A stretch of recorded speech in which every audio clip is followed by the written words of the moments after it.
મારા માટે પ્રથમ ગૌરવની વાત એ છે કે મને યુવા હાઈસ્કૂલમાં ધોરણ 9માં એડમિશન મળ્યું અને ત્યાર પછી મારું એનસીસીમાં પસંદગી થઈ અને ત્રીજી ગૌરવની વાત આ છે કે શાળા સંસદના મંત્રી તરીકે મને શપથ લેવાનો અવસર મળ્યો.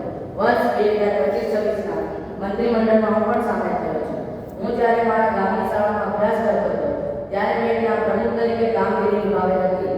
તેથી મેં અહીંયા પણ વર્ગ પ્રતિનિધિની ચૂંટણીમાં ભાગ લીધો અને આ શાળા મારા માટે નવી હતી. તો પણ વર્ગમાં મને CR2 તરીકે પસંદ કરવામાં આવ્યો અને જ્યારે શાળા સંસદમાં પ્રમુખ અને મંત્રીની ચૂંટણી યોજાય તેમાં પણ મેં ભાગ લીધો.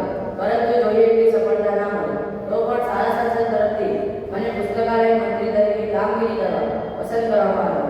મને ગર્વ મહેસૂસ થાય છે કે હું પુસ્તકાલય મંત્રી છું, કારણ કે પુસ્તકો એ આપણું પારસપણ છે.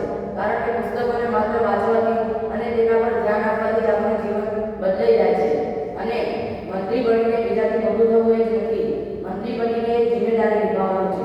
શાળાના શિક્ષકો બધું જ કરી શકે છે, પરંતુ વિદ્યાર્થીઓમાં નિડરતા અને નેતાગીરીનો ગુણ આવે તે માટે તેઓ વિદ્યાર્થીઓને આગળ લાવી મંત્રી કે પ્રમુખ બનાવે છે અને આપણે આગળ આવી એ બનવાનું છે. અને મંત્રી બન્યા પછી અભિમાન આવવાનું નથી. આપણે બધા સાથે મૈત્રીના ભાવથી રહેવાનું છે. કોઈ સાથે વેરવિરોધ રાખવાનો નથી.